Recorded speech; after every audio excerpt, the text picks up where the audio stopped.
wa ti ṣe mọ̀ tẹ́lẹ̀ pé agenda Nàìjíríà náà ni pé kí wọ́n máa fún wa ní impression pé Nàìjíríà ṣì máa dá, but knowing fully well pẹ̀lú gbogbo tí a ti mọ̀ after many years a ti mọ̀ nísìn pé kò sí nǹkankan tí ó ń jẹ́ pé Nàìjíríà ṣì máa dá àfi tí a bá ń parọ́ fúnra wa. Bí wọ́n bá gbé lọ tó bá gbé bọ̀, Nàìjíríà kò lè progress.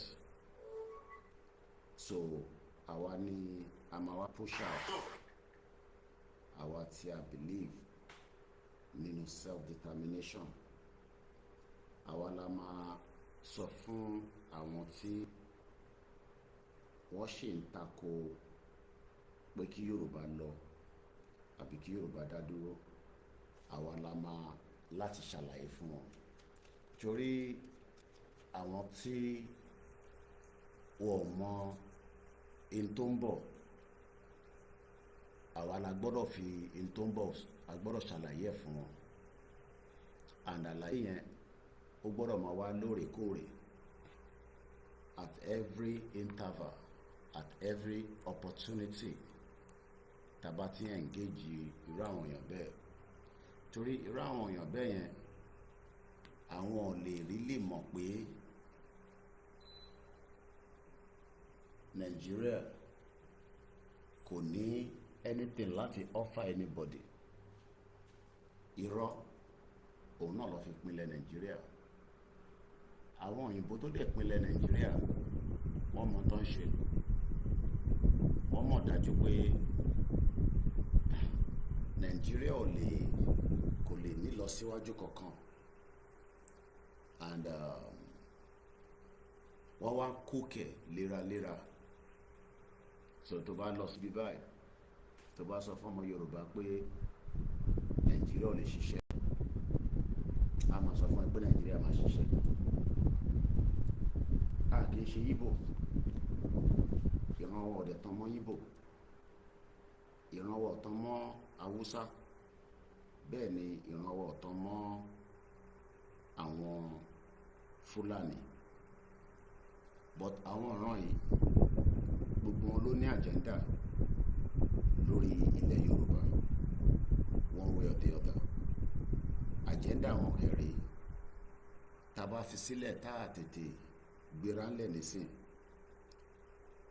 agenda wọn máa di èyí tí ó tún máa ní àkóbá àdábá.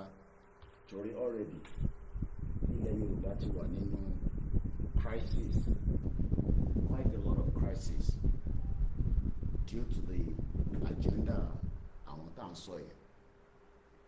Because agenda wọn ni pé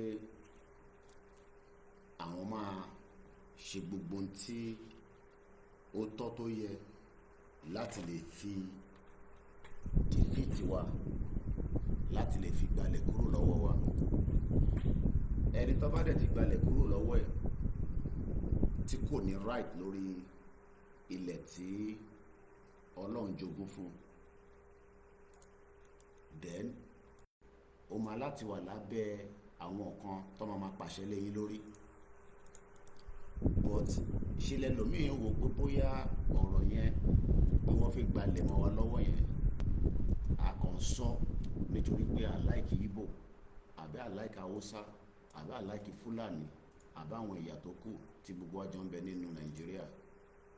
But èyí tí kò yé wọn ni pé ilẹ̀ tá à ń sọ yìí, àwọn kan náà ló jà títí tó fi di pé ilẹ̀ yẹn ṣì jẹ́ tiwa lénìí. Tí àwa tó kù bá wá takú tí a gbìyànjú nísìn ká tètè gbéra ńlẹ̀, káwa náà defend ilẹ̀ yẹn, tó bá máa fi di another 500 years, majority gbogbo wa yìí àti gbàgbé pa wá sáyé. Kò sí bó ṣe lè dàgbà tó, ó kẹ́ ẹ̀dẹ̀ darapọ̀ mọ́ wa ìkárọ̀ àkójọ òrùn. Kò sí bí a ṣe lè dàgbà tó títí gbogbo a máa rebi, a máa lọ síbi tí àgbà ń lọ. But tí a bá wá dákẹ́, tara wa máa bá wa dákẹ́,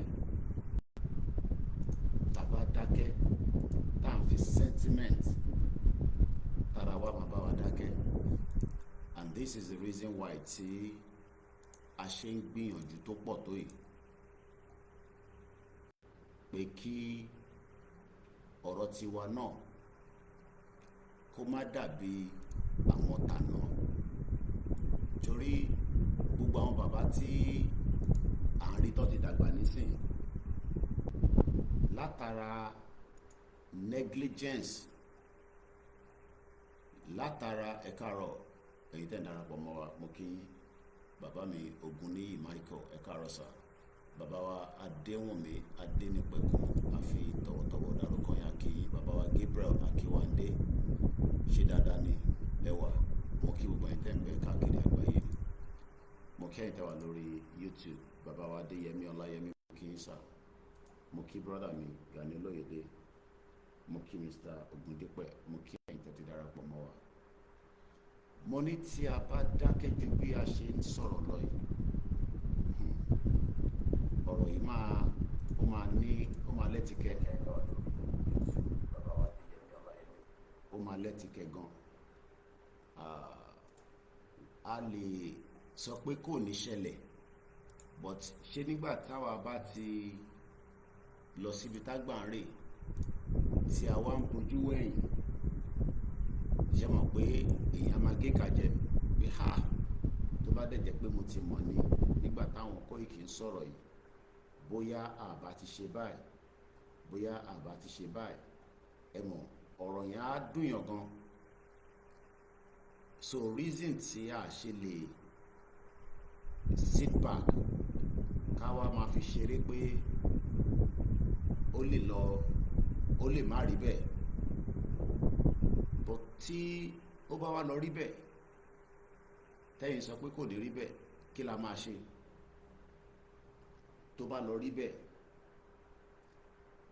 Torí pé àwọn kan lè sọ pé Kóìkì ẹ má wọrí, ẹ jẹ́ ká manage ẹ̀, but tí situation bá lọ arise pé ó lọ rí bẹ́ẹ̀, kí la máa wá ṣe? Because nígbà tí a bá push nísìn tí a dẹ̀ ti lọ síbi tágbà ń rè tó wá di pé wọ́n gbalẹ̀ mọ́ wa lọ́wọ́, then kí la máa ṣe? Because by that time àwa tó yẹ ká sọ̀rọ̀, àwa tó yẹ ká engage nígbà tá a wà láyé, a fi pé kò lè possible a lọ fi jẹ́ kí wọ́n gbalẹ̀ mọ́ wa lọ́wọ́. Ṣé mọ̀ pé ìgbà yẹn a ti late, a wá jẹ́ in tó máa dùnyàn pé ha àbámọ̀ Ọlọ́run ní jẹ́ kí tiwa rí bẹ́ẹ̀, tiwọ̀ ní jẹ́ àbámọ̀, òun la ṣe ń tiraka, la ṣe ń gbìyànjú so that kí tiwa náà bá di àbámọ̀. Lákọ̀ọ́kọ́ kò sí ìlú tá bá lọ lágbàáyé àwa kọ́ la níbẹ̀, ìsìlẹ̀ pé a lọ gbé débẹ̀ fún ìdí kan àbí ìdí kejì ni, kò ṣàwàlà ní. Èyí tó jẹ́ tiwa gangan òun ni location tí a gbọ́dọ̀ béèrè ẹ̀tọ́ wa fún, pé ilẹ̀ tí à ń sọ yìí eléyìí tiwa ni. Kò sí bí ṣe lè ṣe títí, èmi kọ́ ni mo ní ilẹ̀ tó wà ní UK, àwọn baba ńlá wa kọ́ ló ní, àwọn ìyá ńlá wa kọ́ ló ní, àwa náà lọ yálé gbé níbẹ̀ ni. Àbọ̀rọ̀ mọ̀ yìí a lọ ṣe kíni, a lọ yálé gbé níbẹ̀ ni. Tí a bá wá fi sílẹ̀ pé ṣebí ibi tá wà yìí ayálégbé ni wá, takọ̀ wà níbẹ̀ temporarily, kọ́ tẹ̀lé wa, but ilẹ̀ yẹn kò sí iye ọmọ tá bá bí sílùú òyìnbó fáwọn táwà labroad, àwa kọ́ la nílẹ̀ yẹn. Gbogbo nǹkan ló máa fún wa pé ká ṣe níbẹ̀ lóòótọ́, wá accept pé a lè ṣiṣẹ́ níbẹ̀, a lè bímọ, a lè ní access sí gbogbo facilities, dẹ̀ máa contribute, but àwa kọ́ la nílẹ̀ yẹn. Ilẹ̀ tó jẹ́ tiwa gangan tá à ń torí ẹ̀ pariwo lójoojúmọ́, òun ni ilẹ̀ Oòduà, ilẹ̀ Yorùbá, láti Kogi dé Kwara, Oǹdó, Ògùn, Ọ̀ṣun, Èkìtì, Ọ̀yọ́, ìlú Èkó. Ibẹ̀ yẹn gangan ni ilẹ̀ tiwa. But àwọn tó nílẹ̀, àwọn wá ń ṣe oríṣiríṣi ètò wù wọ́n lórí ilẹ̀ yẹn. Wọ́n ní àwọn ṣe policy, wọ́n ń ṣe economy, wọ́n ní àwọn fi bá wa develop ẹ̀, wọ́n ní àwọn máa ṣe government, wọ́n bẹ̀rẹ̀ sí ṣe oríṣiríṣi lórí ẹ̀. But látijọ́ tó ti ń ṣe gbogbo tó ń ṣe yìí, kò favour ọmọ nílẹ̀ gangan. Àwọn tó nílẹ̀ yẹn láti ọdún tí wọ́n náà ti ń bá wa ṣe tí mo sọ lórí ilẹ̀ wa yìí, kò mú àṣeyọrí kankan wá fún wa. Kódà ṣe làbá ní àwọn tó nílẹ̀ gan, wọ́n struggle lórí ilẹ̀ yẹn ni. Torí ta bá wò lé ní ọmọ Yorùbá tó ní ilẹ̀ tá à ń sọ yìí,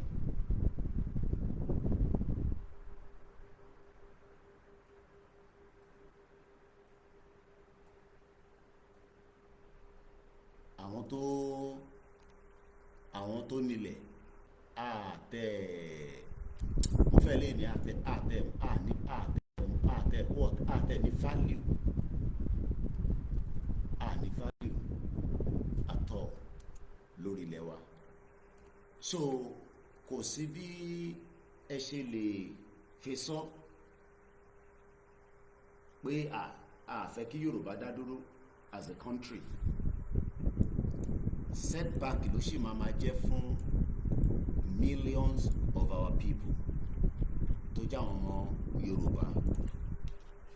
And ó wá jẹ́ nǹkan tí a gbọ́dọ̀ gbéyẹ̀wò, ó jẹ́ nǹkan tí a gbọ́dọ̀ sọ̀rọ̀ lé lórí.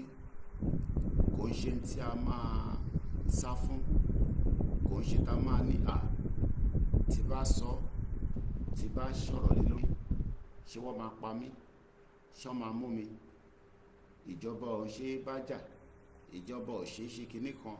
Ẹ mọ̀, gbogbo ọ̀rọ̀ yẹn ó jẹ́ káwọn kan kọ́ fi sẹ́yìn, kọ́ má fi dá sí ọ̀rọ̀ ilẹ̀ Yorùbá. Àwọn kan dẹ̀ ń dá sí, but wọ́n ń dá sí èní ní ọjọ́ 5 nínú oṣù 5 ọdún 2025 ní aago 4:10 lórí ìkànnì wa. Mo kí ọmọ Bọ́lájí Abdullahi, mo kí gbogbo ọmọ Yorùbá tó ti wọlé. À ń sọ̀rọ̀ nípa ilẹ̀ Yorùbá àti ìdí tí a gbọ́dọ̀ gbìyànjú tó pọ̀ pé kí ilẹ̀ yẹn kó má bọ́ lọ́wọ́ wa. Kò ń ṣe pé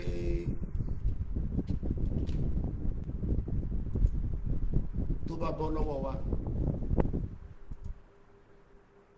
ó máa jẹ́ nǹkan tí ó máa jẹ́ ìbànújẹ́ fọ́pọ̀lọpọ̀ wa. Mo kí àwa fún mi lọ́la, ẹ káàárọ̀. Mo ń sọ̀rọ̀ nípa pé ilẹ̀ tá à ń sọ yìí, a sọ pé ilẹ̀ òkè ọ̀yà lọ́hùn, ibi tá náà fẹ́, a fẹ́ máa sọ èdè kan, a fẹ́ máa ṣe ẹ̀ṣà kan, ẹ̀yà kan, bí wọ́n ṣe ń ṣe láwọn ìlú míì. Èèyàn kan bí mi nísìn kò gbọ́ Yorùbá tí mò ń sọ yìí, ó ní kí n sọ Portuguese. Ṣé ọmọ Portuguese ni mí? Tí bá fẹ́ àdírẹ́sì àgbáyé tí mo fẹ́ kọ́ gbọ́n tí mò ń sọ, kódà English gangan nìkan kọ́ ni language tíyàn gbọ́dọ̀ fi àdírẹ́sì àgbáyé. Òun ní kí n sọ Portuguese nísìn, èmi ò gbọ́ Portuguese, òun náà gbọ́ Yorùbá. Nígbà tó bá jókòó títí tí mò ń sọ ní bíbá tí kò bá yé, á kúrò lórí ètò yìí torí pé kò lè yé àfi tó bá lọ kọ́ èdè yẹn. Bọ̀tẹ́mi náà bá lọ sọ́dọ̀ tí wọ́n ti bá lọ gbé nílùú ẹ̀ ní Portugal, èmi náà gbọ́dọ̀ kọ́ Portuguese láti lè fi ṣe communication, because òun ló máa jẹ́ communication láàrin èmi àti àwọn ẹ̀yà tí mo lọ bá lọ́hùn. Kódà ó ṣe ní láàánú pé ọmọ Yorùbá tó jẹ́ kó mọ ìwúlò ìtagbédání, àwọn kan ló wá jẹ́ alátakò kí Yorùbá gba orílẹ̀-èdè tiẹ̀ kó dá dúró gẹ́gẹ́ bí ìlú. Àwọn kan ló jẹ́ alátakò. So nǹkan méjì ó ṣe pàtàkì gan lórí ìrìn àjò pé kí Yorùbá dá dúró gẹ́gẹ́ bí ẹ̀yà. Kò ṣe pé a fẹ́ dá dúró àní báwọn ẹ̀yà tó kù gbé, torí pé ìlú òyìnbó tèmi náà gbé, àwọn òyìnbó mo lọ bá gbé tó ń pè ní English. Wọ́n wá gbà mí lálejò látijọ́ tí mo ti débẹ̀. Wọ́n fún mi láyè tí bá ti tẹ̀lé òfin wọn kì í ṣe tó bá wù mí. Àmọ́ tí bá lọ síbi iṣẹ́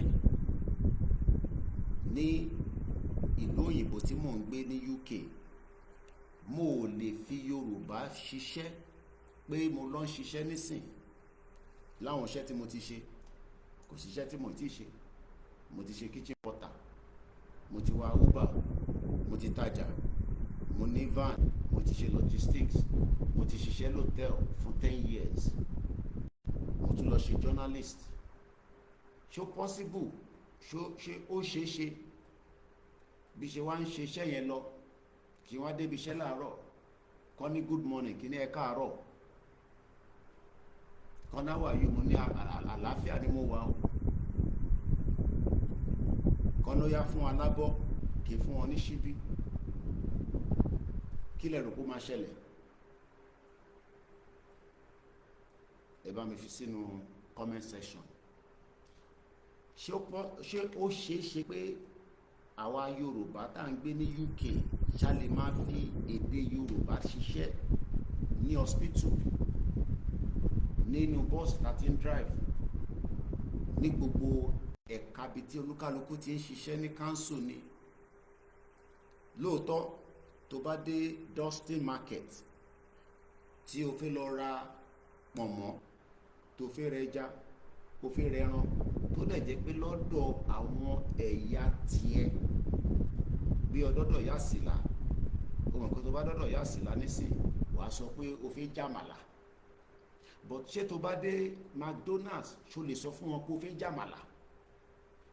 Nígbà tó jẹ́ pé ìtàn ń tà níbẹ̀ wọ́n ti kọ́ sójú bọ́ọ̀dù pé beef àti búgan làwọn ń tà ní bíbá yìí.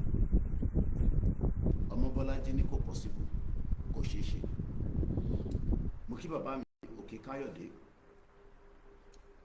Mo ò fẹ́ jẹ́ kí ọmọ Yorùbá rí wa gẹ́gẹ́ bí ẹni tí ó fẹ́ wá bà nǹkan jẹ́. Mo fẹ́ jẹ́ kẹ́ rí wa gẹ́gẹ́ bí ẹni tí a jọ nífẹ̀ẹ́ ara wa, but bí a ọ̀rọ̀ yíra wa bí a bá ṣe ń gbé kalẹ̀.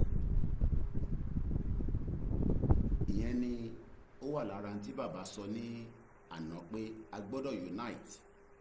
But kò ń ṣe pé ká wá náà fẹ́ unite pẹ̀lú àwọn tí wọ́n fẹ́ já wálẹ̀ àtàwọn tí àníyàn tí wọ́n ní pé a máa gbìyànjú pé kí Nàìjíríà kó sì lọ síwájú ní 2027. Irú àwọn Yorùbá ẹ̀kọ́ là sọ. Torí pé ọmọ Yorùbá tó sì fi ṣe òṣèlú, òun ò ní gbọ́ nǹkan tá à ń sọ, kò ní fẹ́ gbọ́n tá à ń sọ. Kò ń ṣe pé tá à ń sọ yẹn kò yé wọn, ó wọ̀ fi gbọ́.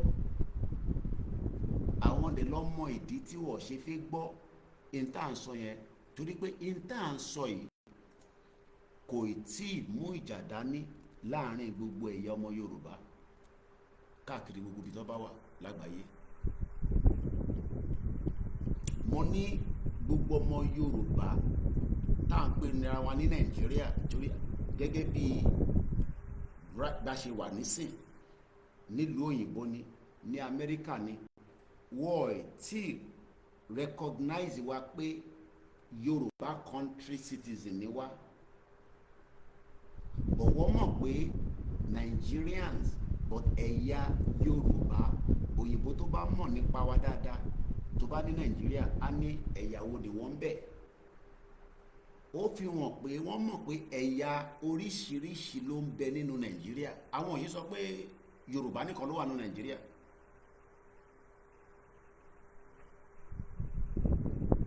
Àwọn òyìnbó yàn ṣe sọ fún wa pé Yorùbá nìkan ló ń bẹ nínú Nàìjíríà. Àwọn ṣe máa ń bi wá pé ṣé Ìgbò nìyẹn àbáwúsá àbí Yorùbá. Kódà èyí tó bá súnmọ́ Nàìjíríà dáadáa wọ́n máa ń mọ̀ látara orúkọ. Tó bá sọ pé Emeka ni mí, á sọ pé ṣé South East of Nigeria ló ti wá. Tó bá sọ pé Muhammad, á ní ṣé northern part of Nigeria ló ti wá. Tó bá sọ pé Adé, á ní ṣé ilẹ̀ Yorùbá ló ti wá ní South West. But nígbàtí ilẹ̀ Yorùbá bá dúró láìpẹ́ lágbára àwọn tó nílẹ̀ Yorùbá, torí àwọn ní agbára, àwọn tó nílẹ̀ náà fi gbalẹ̀ wọn padà. Nígbàtí ilẹ̀ yẹn bá di pé orúkọ tó mọ̀ wá sí Yorùbá country, Odùduwà country, Yorùbá republic, Yorùbá nation, ẹ̀ẹ̀kan tó bá wù wá la lè pè é.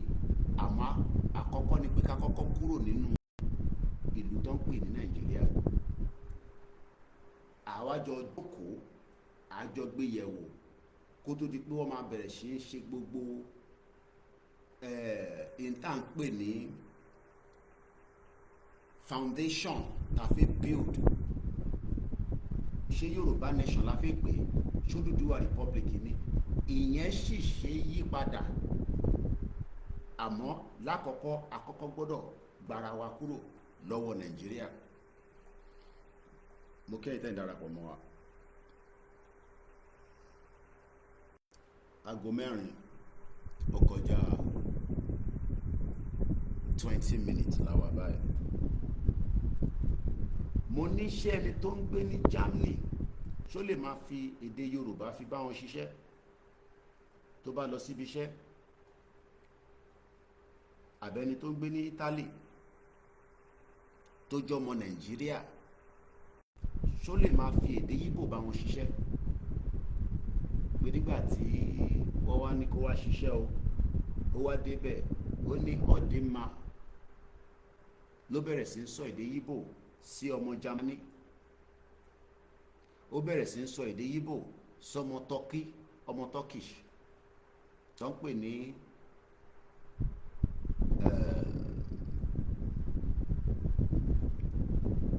Turkey. Ẹ ṣé gan ni bàbá mi Òkè Káyọ̀dé, wọ́n ní kò possible. Kí ló wá dé tí Nàìjíríà à ń sọ English? Ok, a fẹ́ dúró sínú Nàìjíríà kólúkálukú máa sọ èdè ẹ̀ gẹ́gẹ́ bí location tí wọ́n wà. Tọmọ Ìgbò bá ti ń dé ilẹ̀ Yorùbá kó gbọ́dọ̀ sọ Yorùbá. Tọmọ Yorùbá náà bá ti lọ sí ilẹ̀ Ìgbò kó sọ Ìgbò. Tọmọ Ìgbò bá lọ sílẹ̀ Haúsá kó sọ Haúsá. Tọmọ Haúsá bá wá sílẹ̀ Yorùbá kó sọ Haúsá, kó sọ Yorùbá. Kí ló dé tí British ṣe ní ká máa sọ English tí wọ́n ọ̀dẹ̀ jẹ́ kémi sọ Yorùbá sáwọn nígbà tèmi dọ́dọ̀ tí wọn? Kí ló dé táwọn accept pé gbogbo àwa Nigerians o tó mọ̀ pé mẹ́ta ni wá o, tàbá ti ń dọ́dọ̀ tí wọn èdè tí a kọ́ tó jẹ́ ti background wa ká máa fi bá wọn communicate. So ọgbọ́n tí Britain kọ́kọ́ dá ni pé kó gba èdè kúrò lẹ́nu wa. ẹni tó bá dẹ̀ ti gba èdè kúrò lẹ́nu ẹ̀, kò sí ọgbọ́n tí o lè dá ju pé a ní repercussion. Òun là ń experience nínú Nàìjíríà lénìí, nítorí pé èdè tí à ń lò nínú Nàìjíríà, èdè elédè ni, kò ń ṣèdè tiwa. So mo ń wo comment àwọn ọmọ Ìgbò nígbà tí Sahara Reporter, mo ní iṣẹ́ tí àwa bá ṣe result ẹ̀ máa jáde. Ṣé mọ̀ pé mo lọ rí bàbá lénìí, Sahara Reporter ti lo fídíò yẹn, wọ́n ti convert ẹ̀ sí article, máa kà fún wa. I'm sure pé ọ̀pọ̀lọpọ̀ wa náà ti bá article yẹn pàdé. Nígbà tí mo wá lọ ka comment, mo rí pé àwọn ọmọ Ìgbò ló ń àtàkì post yẹn tó pọ̀ jù. Kí lẹ rò pé wọ́n ṣe ń àtàkì?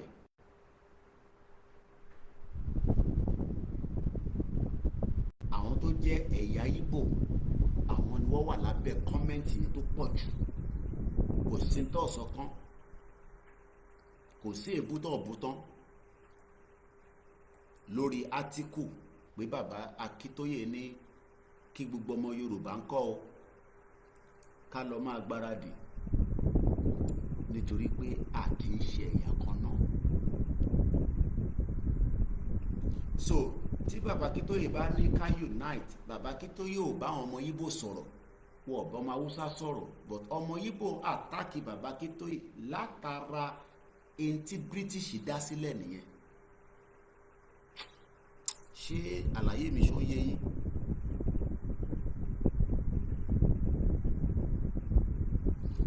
Bàbá wa Gani Olóyèdé ní nítorí pé wọ́n rí wa gẹ́gẹ́ bí ẹni tó ń tẹ̀síwájú, tó fẹ́ fi Nàìjíríà sílẹ̀. Àwọn ọ̀pọ̀lọpọ̀ wọn, kò ń ṣe gbogbo wọn, wọ́n ò fẹ́ kí Nàìjíríà kó pín. Àwọn ọmọ Ìgbò bẹ́ẹ̀ làwọn ọmọ Haúsá, àwọn ọmọ Yorùbá náà wà níbẹ̀, a máa ṣàlàyé fáwọn ni. Ẹ̀yà wọ̀ kì í ṣe Ìgbò, so mo ò lè ṣàlàyé fọ́mọ Ìgbò ìdí tá ṣe fẹ́ lọ. Àwa la mọ ìdí tá ṣe fẹ́ lọ, nítorí pé nígbà tá a bá ti gba ìlú wa, ọmọ Ìgbò tó bá máa gbé láàrin wa, ó gbọ́dọ̀ sọ èdè wa ni, bó ṣe ń sọ náà táwọn náà bá lọ sí Germany. Ọmọ Ìgbò ò ní fi èdè Ìgbò fi bá wọn ṣiṣẹ́ ní UK, English ló máa lọ sọ. Kódà kó má gbọ́ English, wọn á ní kó padà lọ sí school. Ó wá fi wọ́n nísìn pé ìwọ tó ní a máa unite nínú Nàìjíríà, a nílé unite o. Má yẹ kẹ́ni kankan tán ẹ̀ pé ọjọ́ kan máa dé, àwọn elédè Haúsá, elédè Ìgbò àti Yorùbá, ìfẹ́ àwa wà láàrin wa, á jọba nínú wa, àwa jọ máa ṣe. Èèyàn ò ní lè ṣe é ṣe o. Kò dẹ̀ sásìkò mọ́, torí pé ojoojúmọ́ ta bá ń sùn tá à ń jí, a ti experience ìlú burúkú yìí tó ń pè ní Nàìjíríà, tó gba èdè lọ́wọ́ wa, wọ́n tún wá fẹ́ gbalẹ̀ lọ́wọ́ wa. Ṣé mọ̀ pé wọ́n ti kọ́kọ́ gba èdè lọ́wọ́ wa, wọ́n tún wá fẹ́ gba ilẹ̀ lọ́wọ́ wa. Tó bá wá gba ilẹ̀ yẹn, tó ti gba èdè, kí lè rò pé wọ́n tún máa wá gbà lọ́wọ́ wa? Ó ṣeé ṣe pé kódà wọ́n lè lé gbogbo wa lọ sẹ́yìn odi, pé lẹ́yìn ìgbà tí màbá ti gbalẹ̀ tó ti gba èdè. Torí pé àjẹ́ndà tó wà lórí Nàìjíríà, òyìnbó ti kọ́kọ́ gba èdè lọ́wọ́ wa nígbà tí wọ́n ṣe ìjọba olè lé wa lórí. Torí gbogbo tóyìnbó ṣe lórí ilẹ̀ wa, ìjọba olè, ìjọba jàgùdà, ìjọba gbà lọ́wọ́ wa, ìjọba gbà wọ́n kó lọ sọ́dọ̀ tiwọn, àwọn fi ṣe ìlú wọn tó fi ń dán mọ́rán. kódà wọ́n tún ṣe débi pé wọ́n kó wa lẹ́rú. Ǹjẹ́ o mọ̀ pé nígbà tó ń kó wa lẹ́rú wọ́n máa ń fi àwọn ìyá wa tó bá ti rẹ̀, ẹ mọ̀ pé ó máa ń tètè rẹ̀ àwọn obìnrin, wá jù sínú crocodile swamp. Àwọn ọkùnrin tí wọ́n kó lọ wọ́n dè wọ́n lẹ́nu, wọ́n dè wọ́n lọ́wọ́. Kò ń ṣe pé wọ́n sọ fún mi, èmi dé museum ní Liverpool níbi tí wọ́n ti ṣe òwò ẹrú tó pọ̀ jù. Tó bá débẹ̀ wá sunkún. Wọ́n kó wa lẹ́rú kò sọ̀rọ̀ 100 years láti ṣe nínú Nàìjíríà ló fi kó wa lẹ́rú. Ṣé o mọ̀ pé a máa ń wà nínú ẹrú báyìí nínú Nàìjíríà for 100 years? Wọ́n ti kó àwọn kan náà bẹ́ẹ̀ lẹ́rú rí for over 500 years. Òwò ẹrú rẹ̀ ti tàn bá ṣe ń sọ̀rọ̀ lẹ́nu yìí. But ẹrú yẹn ti wá di ó yàwó náà gba passport, àmọ́ ò ní lè sọ èdè nílùú yìí o, èdè tiwa náà ló ṣì máa sọ ní Italy tó wáyé, àmọ́ gba Italian passport. Ṣé mọ̀ pé lọ́ba dẹ̀ ti fún ní Italian passport fáwọn tó láǹfààní àti jápa ni mò ń sọ yìí, ṣe nínú àwọn máa dùn pé òun tẹ̀ rí kankan lò, ẹrú tòun tún upgrade ju ẹrú tó wà Nàìjíríà lọ. Torí passport Nàìjíríà tó gbé dání yẹn valueless passport ni, kódà kò sí bank account gan fún ẹ nínú Nàìjíríà níbi tó wà valueless dẹ, torí pé passport ẹrú náà ni. Àwọn tó wá jẹ kó dìde láti bá wa jàjà ẹrú yìí tó jẹ́ àwọn ọba, àwọn ọgbọ́n látakò òwò ẹrú tó ṣe níjọ́ náà lọ́hùn, nítorí pé gbogbo àwọn ọba kan mọ̀ nípa bó ṣe kó wa lẹ́rú. Àwa wá ń pè àwọn ọba yẹn pé ẹ wá bá wa dá sí, wọn ò lè dá sí because inú ẹrú ní àwọn náà ti ṣọlá, inú wọn ń dùn bó ṣe rí wa bí ẹrú. Ẹ gbọ́ mi yé, àná àwọn ọba ṣe nínú wọn máa ń dùn bó ṣe rí wa bí ẹrú. Òkè ṣàmà náwọn ọba wọ̀ mọ̀ pé nǹkan ṣe wà ní wọ́n mọ̀ mẹ́wàá. But nígbà tí èmi dé Liverpool Museum, àwọn ọba wa gba jígí wọ́n fi fún àwọn òyìnbó ní ẹrú. Ṣé mọ̀ pé mo dé door of no return, irú ẹ̀ náà ni point of no return ní Badagry, ní Kweda ní ti Benin Republic wà.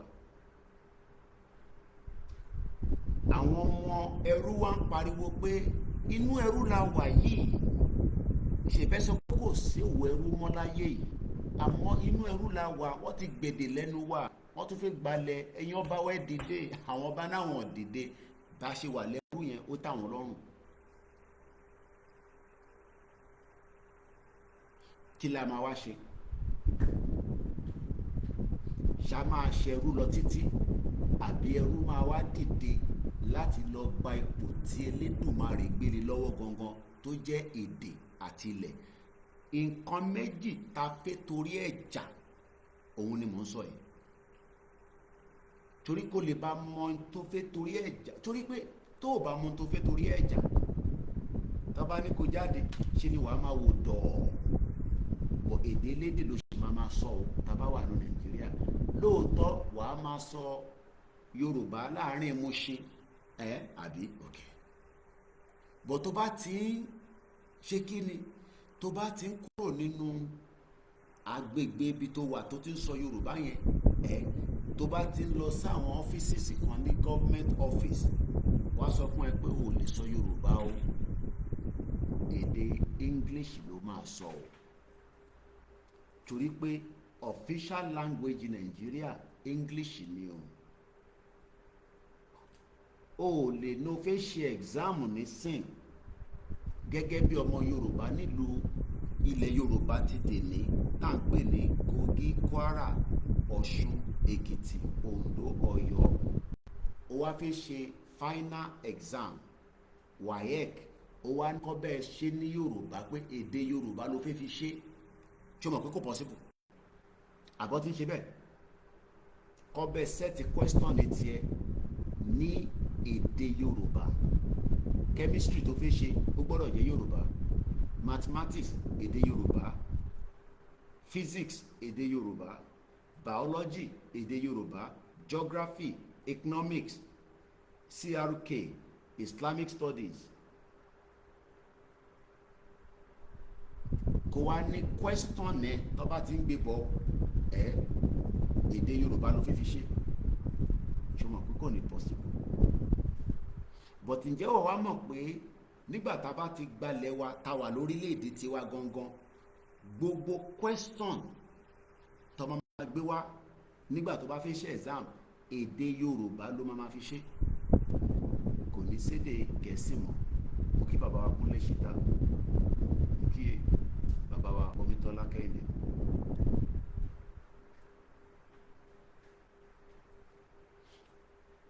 Èdè Yorùbá ni ìjọba Yorùbá máa lò. O ò lè lọ sílé ìfowópamọ́ kó wá máa sọ òyìnbó sí ẹ. Bó tó bá lọ sílé ìfowópamọ́ ní Italy, bó bá sọ English sí wọn, wọn náà wọn ò gbọ́. Wọ́n máa béèrè pé ṣé wọ́n ṣẹ̀ délùú yìí ni, torí ó yẹ kó ti kọ́ èdè kó tẹ̀ tó wá ṣe transaction nínú bank. O ò lè lọ sí China nísìn kó náà fi bá wọn ṣòwò kó wá máa sọ èdè English sí wọn, wọn náà wọn ò gbọ́. Kí ni ìdí tí wọ́n fẹ́ ń takú pé kí Yorùbá kó má lọ kúrò nínú Nàìjíríà? Kí ni ìdí gangan? Mo kí ẹ bàbá mi Adams Ọlámilékan. Kí ni nǹkan tí ilẹ̀ Yorùbá ṣe fún ẹ tó wá jẹ́ pé wọ́n ló ń takò nígbà tí bàbá Alànà Professor Akíntóyè ní kí gbogbo ọmọ Yorùbá ń kọ́ o, ká lọ máa múra sílẹ̀, ká lọ máa gbáradì látara pé kí ilẹ̀ Yorùbá lè dá dúró gẹ́gẹ́ bí orílẹ̀-èdè. Ṣé àríyàn yẹ rárá ni? Ò gbọ́ mi yé? Kí ni nǹkan tó ṣe ń takò? Ṣé torí tèmi ló ṣe ń takò, àbí torí ti Olóyè Ìgbòho, àbí torí àwa tí à ń sọ̀rọ̀ pé kí Yorùbá dá dúró, àbí ó kọ̀ wọ́n ẹ pé o kò nífẹ̀ẹ́ pé kí Yorùbá kó dá dúró tó máa sọ èdè ẹ̀ tí wọ́n dẹ̀ ní gbalẹ̀ mọ́ wa lọ́wọ́? Torí èdè lédè tó ń sọ yẹn wọ́n ti gbẹ̀dẹ̀ tiẹ̀ lẹ́nu ẹ̀, wọ́n tún wá fẹ́ gbalẹ̀, wọ́n tún wá fẹ́ impose ṣàríà lé wa lórí.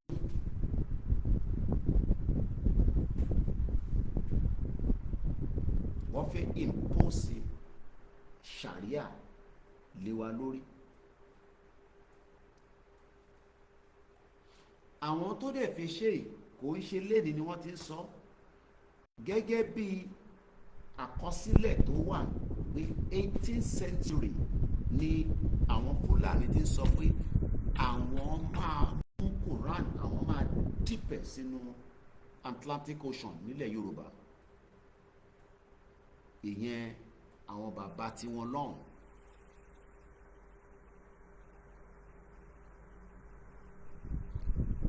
Kò ń ṣe 19th century tí a gba amalgamation ni mo sọ yìí. As far back as 18th century, British kò lè sọ pé wọn ò mọ̀ nípa ẹ̀. The same British ó tún wá padà kó wa sínú àwọn ẹ̀yà yìí pé kájọ máa gbé. Mo kí àwa grandma Ilé Àjàyí. Kí ló fà á tó ń takò pé kílẹ̀ Yorùbá má dúró gẹ́gẹ́ bí orílẹ̀-èdè? Tá bá jáde fún rally, tó bá takò ìjáde yẹn, á jẹ́ pé alábọ̀dé ọmọ Yorùbá nìyẹn. Á jẹ́ pé bóyá Fúlàní nìyẹn, a kàn rò pé Yorùbá nìyẹn ni. Torí tá bá ti jáde, tó bá ní ká jáde, tá bá ti jáde, tó bá jẹ́ alátakò, a ní mọ̀ pé ọmọ Yorùbá nìyẹn mọ́, ṣe la máa categorize as àwọn Fúlàní. Àdẹ̀mọ́ tí Fúlàní ṣe fún wa, so in tí Fúlàní ṣe fún wa yẹn la máa ṣe fún wọn náà. Torí tí Fúlàní ṣe fún wa lójoojúmọ́ tó ń sọ nínú news, òun la máa ṣe fún ẹ.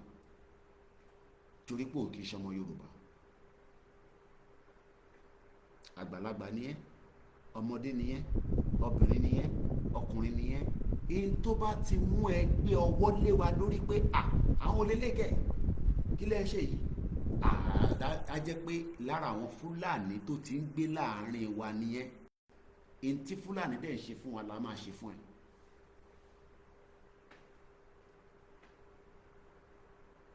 Torí pé Fúlàní ti gba ilẹ̀, British ti gba èdè lọ́wọ́ wa, wọ́n tún wá gbé Fúlàní lé wa lórí pé kó gbalẹ̀ mọ́ wa lọ́wọ́.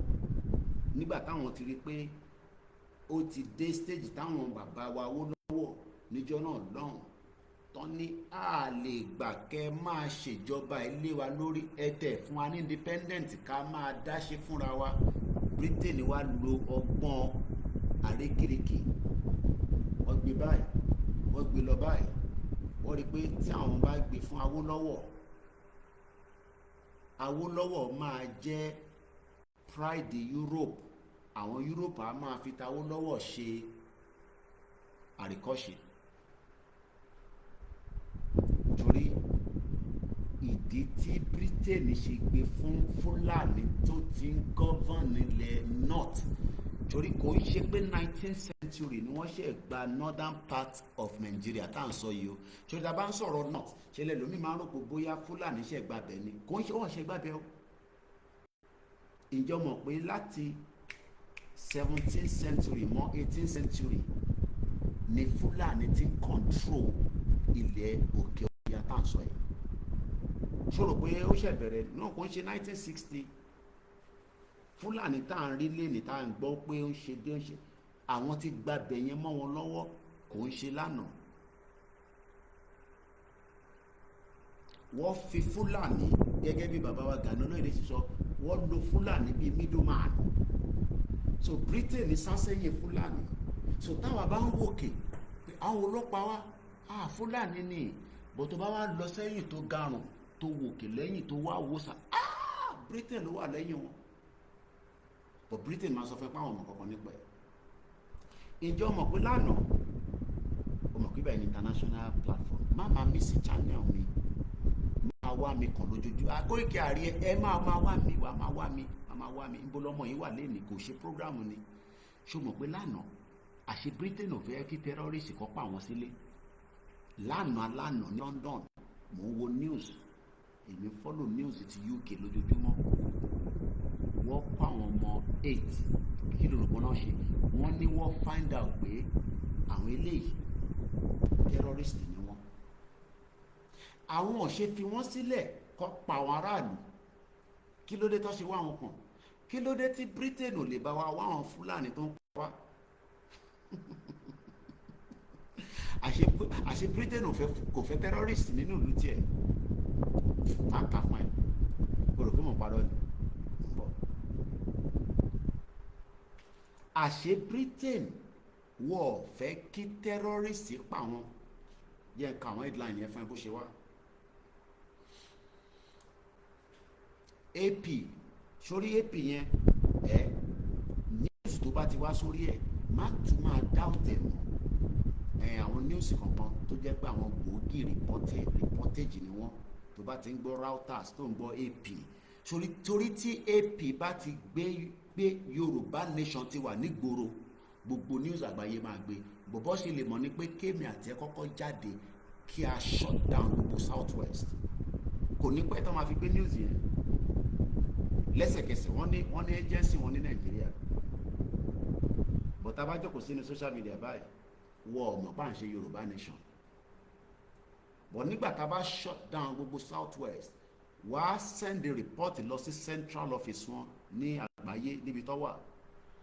Táwọn bá dẹ̀ ti pick news yẹn tó confam ẹ̀ pé lóòótọ́ àwọn Yorùbá wà níta, wọ́n ń béèrè ẹ̀tọ́ wọn, wàá gbé news yẹn, gbogbo news tó kù máa gbé. Jẹ́ nǹkan bó ṣe sọ fún ẹ. èyí tó ṣẹlẹ̀ ní UK tí mò ń sọ̀rọ̀ rẹ̀ lórí. UK police arrest Iranian men over alleged attack plot in major counter-terror operation. Al Jazeera, UK police arrest 7 Iranians over alleged threat to national security. BBC, 8 men arrested in 2 separate anti-terror operations. Euronews, several Iranian men arrested in England. Níbi tèmi ń gbé lọ́pẹ̀ ní England. So UK ò fẹ́ jẹ́ kí terrorist pa èmi, ò fẹ́ kí terrorist pa ìyàwó mi, ò fẹ́ kí terrorist pa àwọn náà tó ń gbé ní England.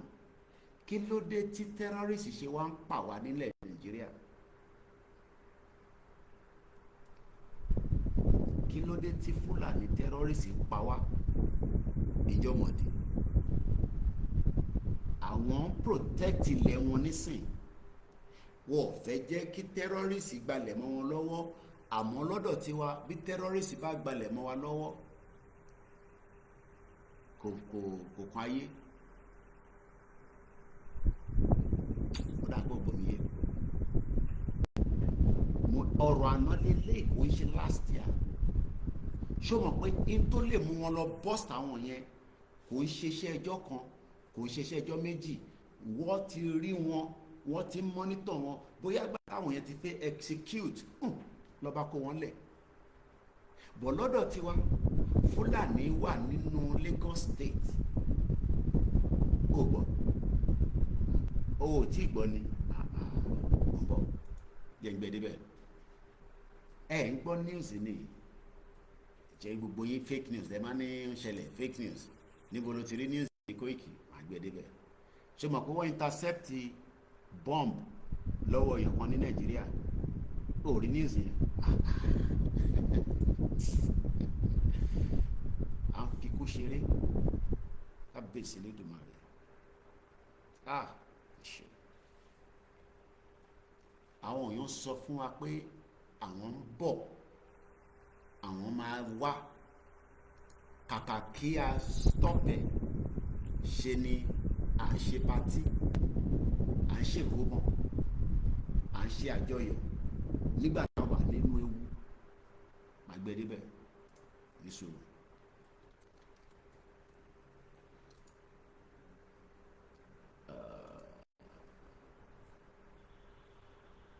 Ẹ̀yin tẹ́ wà lórí Facebook, báwo la ṣe lè ṣe báyìí o? Jùmọ̀ kẹ́kẹ́ iná gbọ́ ti lọ.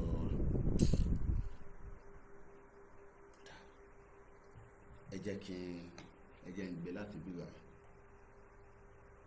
Màá gbé débẹ̀. A padà sí ti UK ò ń bọ̀. Mo kí gbogbo ẹ̀yin tẹ́ ń gbọ́ wa. Aago 5 fẹ́ lọ lù. Mo ní bíyàn bá wà lójú ogun, oorun díẹ̀díẹ̀ ló máa sùn. A wà lójú ogun lọ́wọ́lọ́wọ́ báyìí. Èmi ti wà lójú ogun gidi báyìí. Ìwọ ló tí mọ̀ pa wà lójú ogun, torí tó bá sùn níbi tó ti ń sùn yẹn, wọ́n lè àtàkẹ́, wọ́n lè ṣe oríṣiríṣi fún ẹ. Wà á máa fi ojú kan sílẹ̀ tó bá tẹ̀ sùn díẹ̀, torí kò sẹ́ni tó ní sùn. Wà á wá dìde, wà á máa wo ẹ̀gbẹ́, wà á máa wo ara ẹ̀. Ẹ jẹ́ ká jọ gbọ́n tí arákùnrin sọ. Everyone, thanks for joining me in this video. Sunday, May 4th is today, 2025. Nigerian authorities seized 942 explosives hidden in Nasarawa, Zamfara Coast, arrest 30-year-old suspects. Okay. Nisuru. Ó dà ń pé ògbọ́n tó sọ. Nigeria authority was seized the 942 bomb explosive lọ́wọ́ ọmọ 30 years old Fúlàní ní Nasarawa. Níbo ló ń kó lọ? Ṣé pọpọ́ọ̀fù nìyẹn?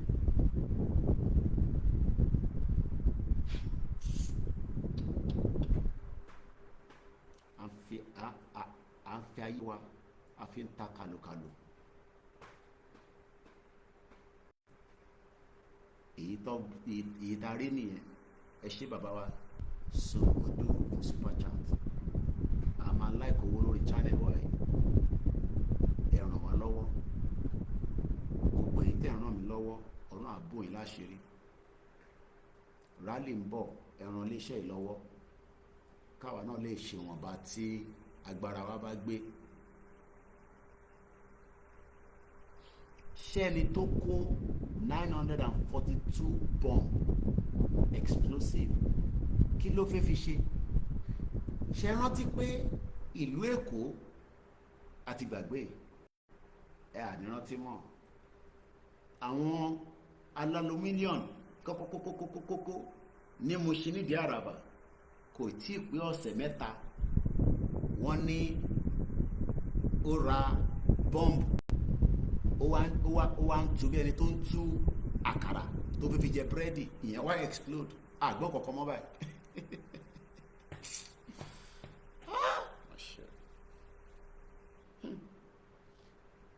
nígbà tí lè bá kó dé Èkó nísìn wá ha káàkiri, mélòó lẹ máa kó sí bíbá yẹ kó síbẹ̀ yẹn, ó yẹ kó díẹ̀ síbẹ̀ yẹn, ẹ kó díẹ̀ já sí Lagos, wá kó dé ilẹ̀ Yorùbá. Ibi tó ti ń kó bọ̀ bọ́dà àwọn tí wọ́n fi sílẹ̀, wọ́n ti tó bá fẹ́ gba Bẹ̀nẹ̀ kọjá lóru ìbáyìí nísìn, tó bá sì fi gba Bẹ̀nẹ̀ wàrà àwọn ọlọ́pàá tó máa ranjú kókókókókó, wọ́n máa ranjú kókókókó. Bọ̀ lókè ọ̀yà lọ́hùn ṣe ni wọ́n máa ń wọlé yọ̀ọ̀sìtò lé ní ìtọ́fẹ́ kó wọlé wá kó wọlé, no VAT no tax, èyí tó máa pààyàn náà òun ni wọ́n sọ̀rọ̀ yìí lórí. jẹ́rìn wáìnì kó farabalẹ̀ gbọ́n tí mò ń sọ. Mo níṣẹ́ àti wà nínú ewu. Ìwọ ló tí mọ̀pá ti wà nínú ogun, èmi mọ̀pá ti wà nínú ogun, bọ̀ èmi gbọ́dọ̀ jẹ́ kó mọ̀pá ti wà nínú ogun. Ẹ tó bá dẹ̀ wà nínú ogun wàá máa wà conscious of your environment. Ẹlòmíì kan sùn ó kàn jí àti kásù bá kọ́ bẹ́ jáde. Ọlọ́mọ jẹ́ kó pàdé àgbákò, torí Nàìjíríà bá ṣe wà lénìí nílẹ̀ Yorùbá mẹ́wàá ṣẹlẹ̀. Farabalẹ̀ gbogbo arákùnrin, farabalẹ̀ gbogbo tó sọ jà tó pilẹ̀ lẹ́ẹ̀kan sí ẹ̀yà gbóhùn sókè. Good evening, everyone. Thanks for joining me in this video. Sunday, May 4th is today, 2025. Nigerian authorities seized 942 explosives hidden in Nasarawa, Zamfara Coast. Arrest 30-year-old suspects. Let me put it this way. Only let me put it this way. Ó fẹ́ ṣàlàyé. Bọ̀ ní UK tí mò ń sọ sẹ́, à ń padà bọ̀ lọ́dọ̀ ẹni yẹn. Jàgbédé bí ẹgbẹ́dé bẹ́ẹ̀. Jẹ́gbẹ́dé bẹ́ẹ̀. 8 arrested in 2 separate terror operations. Ọ̀nà méjì lọ ti arrest wọn. Wọ́n gbé ogun lọ bá wọn. Wọ́n ti monitor wọn títí títí. Ti Nàìjíríà ni tí tó bá pààyàn tán tó dúyàn lọ́rùn tó gbowó wá káwọ́ sókè wọn náà wọn fún Kùránì swear Tinubu á ní kó fi wọ́n sílẹ̀. Repentant Boko Haram, èmi ò gbọ́rú ẹ̀rí láyé mi. Nàìjíríà nìkan la máa ń rí tó bá ti repent báyìí wọn ó yá ó ti repent ó yá wá ṣe training 6 months, ẹ̀fún láṣọ, ẹ̀fún lówó, ẹ̀fún ní mobile phone, ó yá máa lọ sọ́yọ́, máa gbé lọ́yọ́, má jẹ́ kó mọ̀ pé repentant nìyẹn o, ṣáà máa gbé láàrin wọn. Ìwọ ẹni tó jẹ́ repentant òun ti kó dàdúgbò, ìwọ wa náà ṣe party.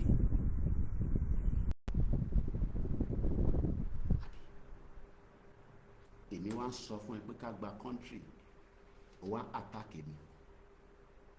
Ṣé o mọ̀ pé UK tèmi gbé nísìn wọn ò ní jẹ́ kó pẹ̀ mí? Wọ́n fi jẹ́ kó pa mí lọ́ṣẹ́ lọ mọ́ àwọn tẹ́rọ́rìstì. Ṣọmọ pa àwọn ọmọ mi nísìn wọ́n sùn wọ́n jí, èmi wà láfíríkà. Wọ́n fi jẹ́ kí wọ́n pa wọ́n síbẹ̀ ni wọ́n ṣe make sure pé kò ń ṣe àwọn ọmọ tèmi nìkan, gbogbo àwa tá à ń gbé ní UK wọ́n protect wa against terrorists.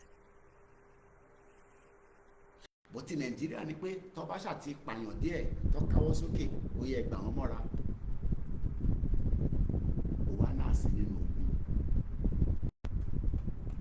àwa ń fi life wa àfi ń ta kàlòkàlò lójoojúmọ́.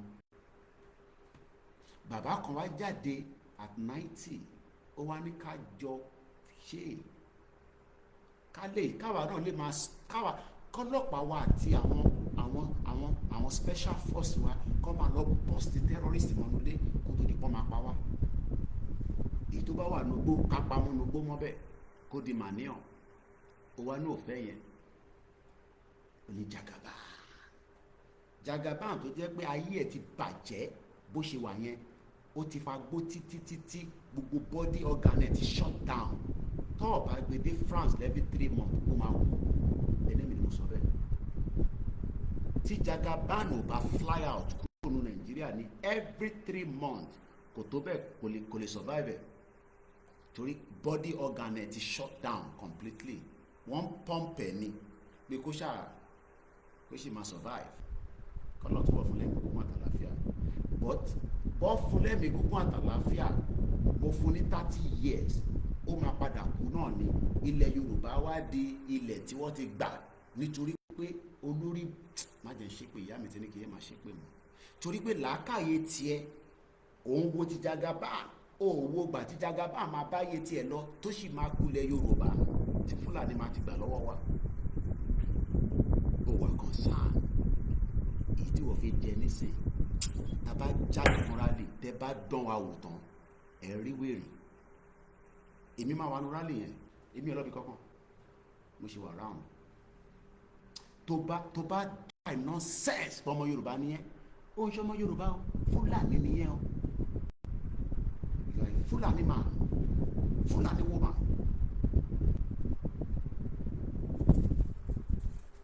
má bá ọjọ́ lọ́jọ́ lọ o mo bẹ̀ torí pé ara kan Gaza gbogbo ọmọ Yorùbá tó jọ ọmọ ọkọ Yorùbá ara ń kọ gidigidi gan. We are upset and bitter pé wọ́n delay wa for too long ọmọ 21 years old nílùú òyìnbó ó ti ń gun Lamborghini ọlọ́pàá ń béèrè pé kí ló ń ṣe torí tó bá ti gbá sí tó bá ti rí plate number ní pé léyìí businessman ni.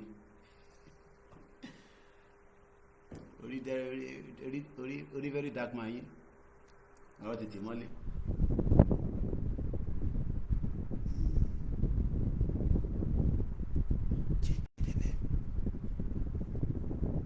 kódà wọ́n tún fi fídíò bí wọ́n ṣe lọ bọ́ọ̀sì wọn mọ́lé fídíò yẹn ni mò ń wò lọ́wọ́ yìí video show counter-terrorism officer well dressed pẹ̀lú bàbá ìbọn tó bá fẹ́ ṣe wèrè ẹ fi ìbọn fọ́ wọn lórí kẹ́ pa wọ́n sínú ilé wọ́n lọ ṣeré pẹ̀lú tọ́dọ̀ tiwa náà máa ń fi ọmọ Tinubu máa ní kó fọwọ́ ra wọn lórí bọ́ǹbà ta Tinubu a ní kó fọwọ́ ra Fúlàní lórí ẹ má pa Fúlàní o ẹ má pa Fúlàní fún mi o Buhari máa sọ̀rọ̀ Emir Katsina máa sọ̀rọ̀ Sultan Sokoto máa sọ̀rọ̀ ẹ má pa Fúlàní o ẹ bá ṣáà ti mú Fúlàní nílẹ̀ Yorùbá ẹ má gbé wọn bọ̀ l'Àbújá bàbá ti dá Àbújá máì ti lọ sílẹ̀ Yorùbá mọ́kì tó lọ sọ́nà ilẹ̀ Yíbò ìyá tó lọ sí wọn náà mú Fúlàní nílẹ̀ Yorùbá tó pààyàn wọn náà tún rí ní ilẹ̀ Yíbò wọn wá ń béèrè pa ṣèbí wo kan náà ni wọn náà ti mú wọn fi lẹ̀ ní family business ni.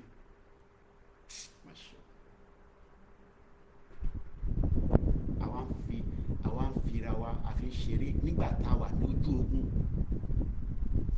fídíò yẹn ni mò ń wò báwọn ọlọ́pàá tó àwọn sójà gidi well trained security operative àwọn ilé counter terrorism ni wọ́n iṣẹ́ tí wọ́n nìkan ni pé ibi tí terrorist bá wà ẹ wọ bẹ̀ lọ tó bá fẹ́ ṣe wèrè kẹ́ pa wọ́n síbẹ̀ àwọn ilé yìí ò ń ṣe jágàmù gidi ìbọn gidi gbogbo ẹ wà lára wọn ìyẹn lọ sí pé wọ́n ní counter terrorism officer make an arrest but they are going there to wọ́n terrorist ò ń ṣe ń tẹ́ máa fọwọ́ ra lórí yẹn wọ́n máa ń pa terrorist ni you kill them because tó o bá pa terrorist ó máa padà pa ẹ náà ni and that is what was happening Yobe State ní ìjẹta yìí mo ṣe sọmọ ìlànà ó ti di ìjẹta nísìnyí wọ́n pa mẹ́rin tọ́ba dẹ̀ ni wọ́n pa sójà mẹ́rin nínú Nàìjíríà barracks ọmọ multiply it by 10 40 ẹ̀mí 40 ti lọ dànù ọwọ́ ta ló ti máa bẹ̀rẹ̀ àwọn ìyàwó wọn tó yẹ kó sọ̀rọ̀ tó bá sọ̀rọ̀ wá lọ gbé wọn wá tẹ àwọn náà mọ́lẹ̀ wọ́n tẹ̀lé sọ ọ̀pọ̀ ẹ̀ sì wà ní ojú ogun ọ̀pọ̀ ẹ̀ àìmọye sójà tó ti kú dànù tíyàwó ẹ̀rọ kò ń jagun lọ́wọ́ Nàìjíríà ó wà ń bẹ́ẹ̀ fẹ́ kí n tún mú yẹn jáde fún Yobe State wọ́n invade the military barracks wọ́n pa sójà 40 wọ́n pa wọ́n dànù wọ́n ní wọ́n pa 4 tí wọ́n lè believe pé wọ́n pa 4 sójà. I don't think some of you know what is. I drive through military barracks in the UK. Wọ́n bí ẹ dá kí mọ́tò ẹ̀ dúró níwájú bẹ̀ kó wá sọ pé o ṣe mistake o wá ń drive kọjá níbo wá kọ̀ dúró after few minutes o move. ọmọ jáde lẹ́sẹ̀kẹsẹ̀ ọmọ gbé Jagamu jáde. I drive through it all the time. Tó bá ti ń dérí àyìn lọ́tọ́ máa sọ fún ẹ pé you are coming towards a military barrack zone. Kò ń ṣe pé ó máa wọlé o kò fi gbàbẹ̀ kọjá títí gbàbẹ̀ kọjá ọ̀ bíbá bẹ́ẹ̀ dá ní UK. Well secured. I don't think some of you know what they call military barracks. Wọ́n pa gidi wọ́ kí ló jẹ yó wọ́n pa gidi wọ́ military barracks. Fulani terrorists wọ́n wọ military barracks anyhow. Nigerian government dẹ̀ tún sọ yẹn fáwa pé they came to Yobe military barracks even if it's the least barracks. Tó kọ̀ jẹ́ pé wọ́n ṣe training àbí wọ́n ṣe swimming pool níbẹ̀ ni àbí this níbẹ̀ ni. Military barracks. I don't think some of you know what is called military barracks. That terrorists about to invade the military barracks. Okay. The whole country is gone. Ìyẹn la ṣe sọ pé Nàìjíríà ti lọ. And wọ́n ṣe sọ̀rọ̀ 2027 wọ́n sọ̀rọ̀ Tinubu.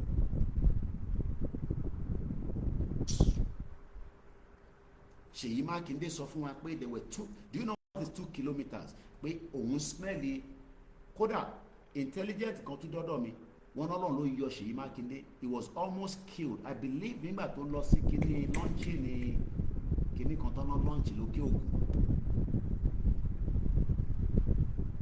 He was almost killed. Ṣèyí Mákindé, governor of your state, by the terrorist. The intelligence got to me. Wọ́n kò jáde nínú news.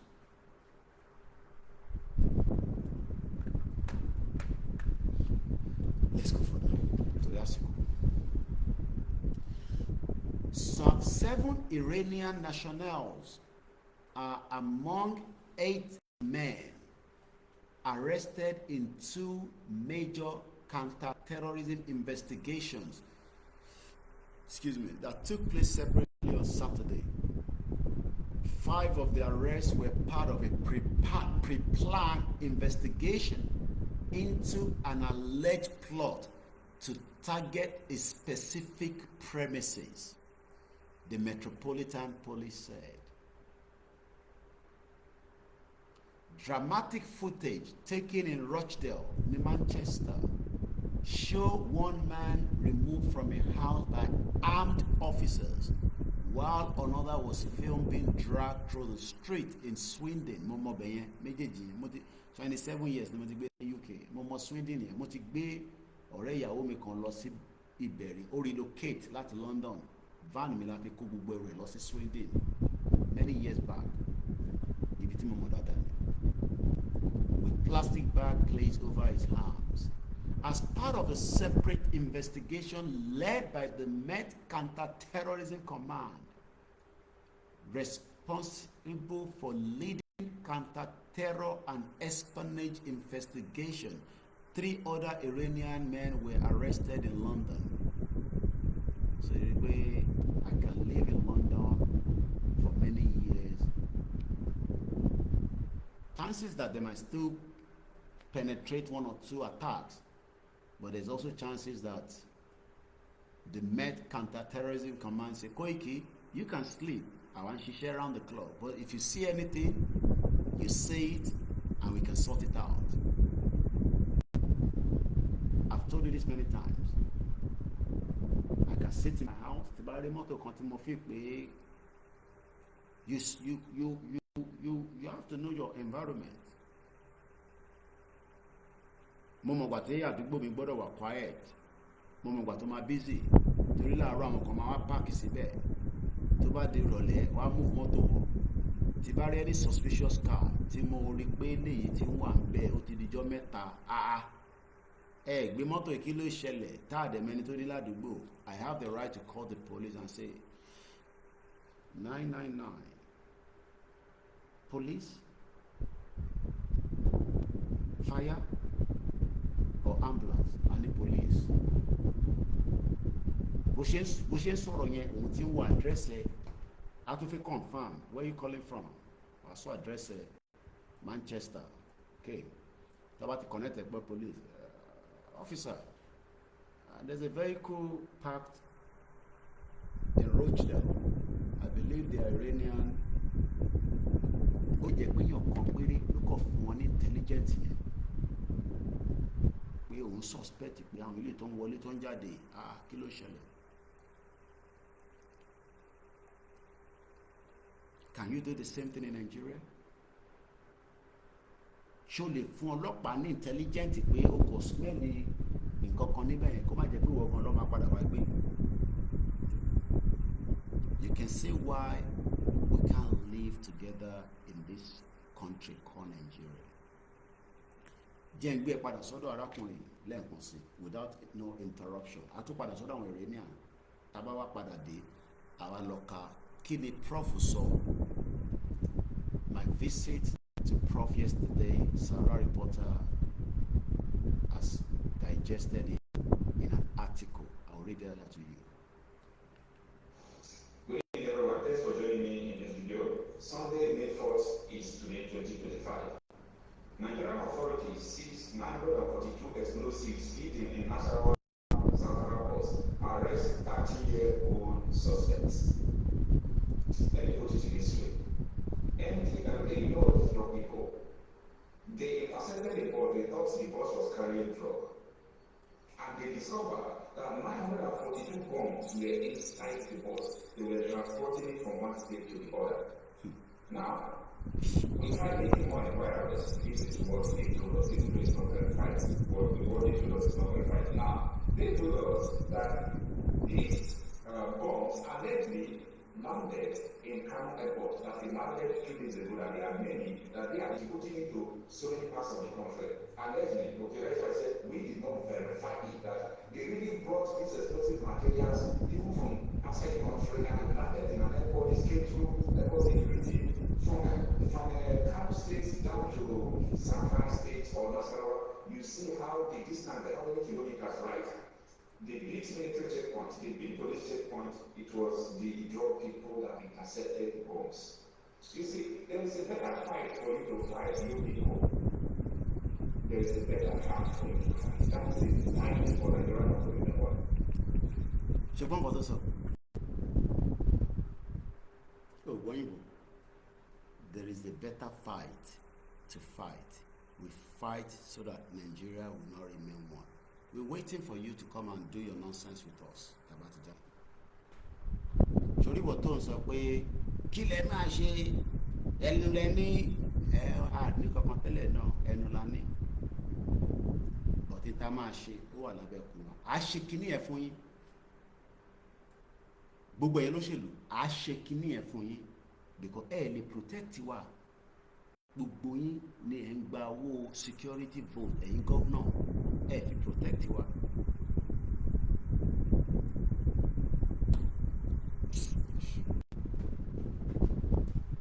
Play too much as Yoruba people. O gbọ́ nǹkan tí bọ̀bọ̀ ṣé kí n play kó gbọ́ ṣe gbọ́ nǹkan tó sọ ṣá ṣé tó sọ lẹ́ẹ̀kan ṣó clear because distance ibi tí sound yẹn wà.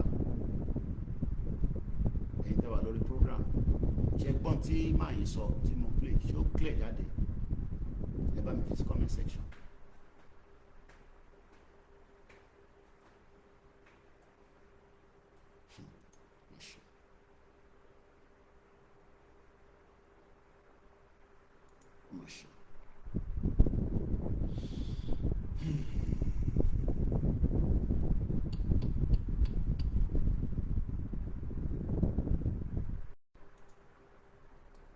There is fire on the mountain.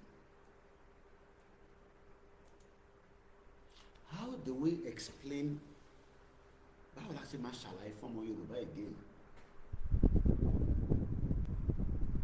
No, báwo la ṣe fẹ́ kí n tún ṣàlàyé fún yín? báwo lẹ ti fẹ́ ká ṣàlàyé fún yín, ẹ̀yin náà sọ fáwọn náà. Kí máa ra ice cream fún yín, ó yá gba lollipop bí ọmọ kéékèèké, ó yá ẹ fi lollipop sẹ́nu. Mo like lollipop yìí ó yá fún mi ní burger, ó yá gba burger.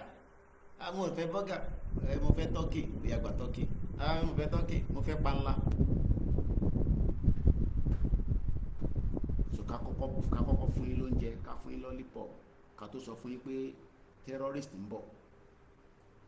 Ogbon tó sọ. Wọ́n gbé bọ́ǹbù, wọ́n gbé cross láti Kánò, wọ́n gbé dé Nasarawa,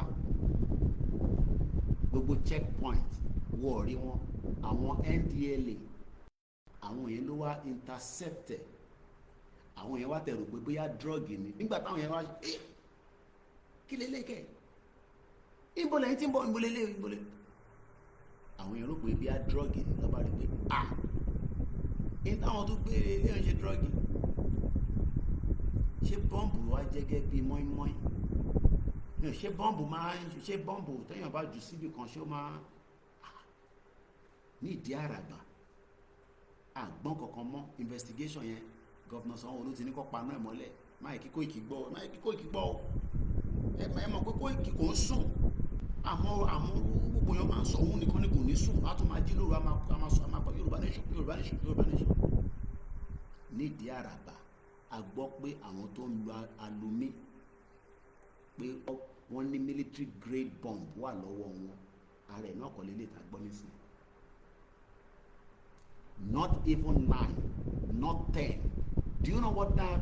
Ṣé o mọ̀ pé gbogbo local government Nigeria tó bá ṣe ìpín ẹyọ kọ̀ọ̀kan síbẹ̀ ó sì máa kú, because the whole local government in Nigeria is 774 minus from 942 bomb. That means pé wọ́n lè fi ẹyọ kọ̀ọ̀kan sí local government kọ̀ọ̀kan ní gbogbo Nigeria. Wọ́n lè fi one of each these bomb explosives sí each local government, wọ́n tún máa ní remaining tó máa kú. And you are saying there's nothing. Kóìkì àwọn ẹlòmíràn nǹkan kan ṣẹlẹ̀ ní a máa wọ́ndà pé ṣé kò ṣẹlẹ̀ àbí ok nígbà tó bá máa ṣẹlẹ̀ ó lè tó àtúlẹ̀ ìyẹn láwọ̀ lè dúró dè. So ẹ jẹ́ ká lọ ka bí bàbá wa ṣe bá wa sọ̀rọ̀ ká lè gbé tó ìwá sílẹ̀ kí mi náà lè padà sórí bẹ́ẹ̀dì kí lọ sùn. Aago 5 ó kọjá ìṣẹ́jú 10 èní ní ọjọ́ 5 oṣù 5 ọdún 2025. Koiki Media. Yorùbá nation will be great within 5 years. Gbogbo tí bàbá Akíntóyè sọ nínú fídíò tí mo record Sahara ti gbọ́ sínú article. Exact word òun ni wọ́n lò. So I'm just going to read it out. Coming from the Sahara Reporter website. Professor Adebanji Akintoye reiterated his long-standing support for Yoruba Nation self-determination movement, stating that Yoruba land must break free from the destructive patterns seen in the Nigerian Federation. Prominent Yoruba leader and the national leader of the Yoruba Self-Determination Movement, YSDM, Professor Adebanji Akintoye has issued a steering call to Yoruba indigenes across the world, urging unity, swift action, and a firm commitment to building a better future for Yoruba people. In an impassionate address delivered on Sunday, even though they did not give me the credit, but it's okay. It's fine. That is the world that we are living today. Sometimes they do give me credit, but this, they just saw it on my Twitter and picked it up. No credit to Koiki Media. But at least money in the Bibashi from this platform, many of them will pick it up and relay it back to Nigeria. Ẹ̀yin ọmọ Yorùbá, mo ní ẹni good journalist lọ́wọ́ ẹ̀yẹ́ ṣàjókòó rán àṣẹṣẹ If I didn't go and see Baba Akintoye, Sarah won't have anything to say. Yeah. So that visit to Baba Akintoye is the reason why you're reading this with me, or if you have seen it before. Video Timo record. The video is 1 minute 54 seconds. Exactly what Baba Akintoye said is what is now translated. Let's go further. In an impassionate address delivered on Sunday, yesterday, the 4th of May 2025, Professor Akintoye warned against the spread of Nigeria's social, political, and cultural decay into Yoruba land. He emphasized the urgent need to preserve the region's identity and chart a new path towards development and self-determination. Recalling the legacy of the late Chief Obafemi Awolowo, who spearheaded rapid development in Western Nigeria during the 1950s as its premier.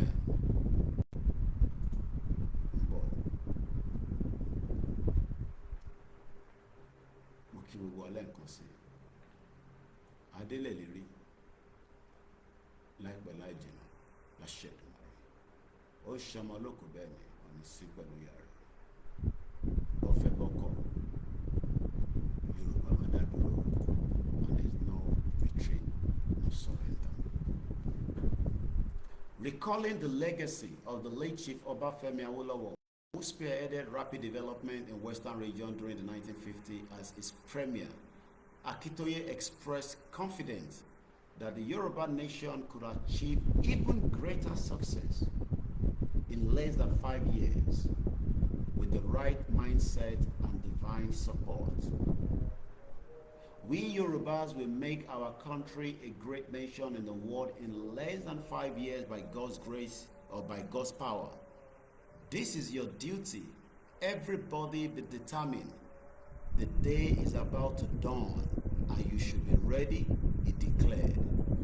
Akintoye reiterated his long-standing support for Yoruba Nation self-determination movement, stating that Yoruba land must break free from the destructive patterns seen in Nigeria Federation. He urged Yoruba youth in the diaspora to return home and take part in rebuilding a nation that reflects their values and heritage. You just need to come home quickly to free and make the country better so that they will not turn it into what Nigeria is. No Nigerian culture should be allowed into our country. It is a different, he said. Undeterred by age, 90 years old, Akintoye pledged to remain a steadfast supporter of the cause, assuring people of his readiness to stand with them. I, your father, am ready. Truly, I am old, but I am ready. I will be solidly behind you in God's power, he said. Akintoye concluded his speech on the note of optimism and encouragement, praising the effort of Yoruba people around the world and expressing confidence in the movement's success. I wasn't given a credit for this, but I know that the source is mine. But it's okay. At least the message got to a wider audience, which is good for us, for the job that we are all doing. So that is about it this morning. Thank you so much for waking you up, and thank you so much for joining us again on the Koiki Media Network. Have a very good morning, and thank you. God bless Yoruba people as we forge ahead and wait for the call. The call is coming soon, and I hope you're waiting for the trumpet. Yoruba Nation, no retreat, no surrender. Orayola Masun. Bye for now.